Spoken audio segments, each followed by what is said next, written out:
அல்லாஹ் மாலிக், என் அன்பு குழந்தையே, உன் உற்றார் உறவினர் நண்பர்களே உனக்கு துரோகம் செய்கிறார்கள் என்று வருந்தாதே.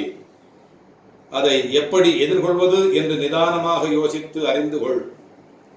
நட்பு பாசம் இல்லாமல் பணம் ஒன்றே குறிக்கோளாக கொண்ட வியாபாரிகளான இவர்களுக்காக நீ கவலைப்படாமல் உன் மனத்தை ரணப்படுத்திய நிகழ்வுகளை மறந்து உன் இலட்சியத்தை அடைவதில் மட்டுமே நீ கவனம் செலுத்த வேண்டும். வாழ்க்கையில் சாதிக்க வேண்டும் என்றால் தேவையற்ற பேச்சை குறைத்து தீர்க்கமான செயல்களில் மட்டும் ஈடுபடு. இவை உன் இலட்சியத்தை அடைய செய்யும் உத்திகள். வாழ்க்கையில் தோற்றுக்கொண்டே இருக்கிறோமே என்று கவலை கொள்ளாதே. வெற்றி பெற வேண்டும் என்கின்ற நம்பிக்கையும் உணர்வும் வாழ்வில் தோற்றத்திற்கான தவற்றை உணர்ந்து மறுபடியும் அந்த தவறு நிகழாமல் செயல்பட்டால் நீ வாழ்க்கையில் வெற்றி பெறுவது உறுதி. நீ செய்யும் எந்த காரியத்திலும் மற்றவர்களுக்கு எந்த வகையிலும் துன்பம் ஏற்படாதவாறு யோசித்து செயல்படு.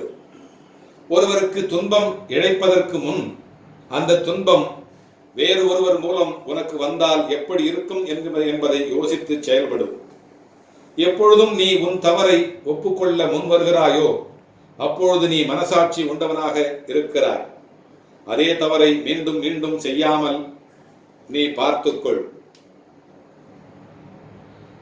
ஆக பொறுமை, சகிப்புத்தன்மை, பொறுமையும் சகிப்புத்தன்மையுமே தைரியம். அதை தொலைத்து விடாதீர்கள். எப்பொழுது பிரச்சனைகளை எதிர்கொண்டாலும் அது உங்களை கரை சேர்க்கும். சகிப்புத்தன்மை இல்லாத மனிதனின் நிலைமை பரிதாபகரமானது.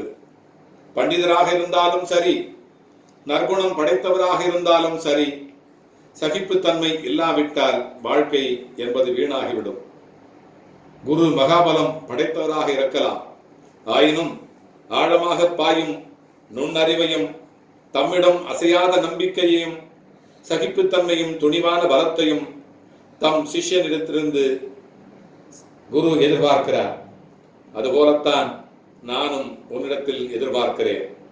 நான் எதிர்பார்ப்பதை நீ செய்தால் நீ எதிர்பார்ப்பதை நான் செய்து கொண்டே இருப்பேன்.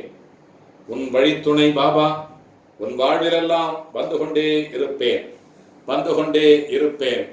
அல்லாஹ் மாலிக்.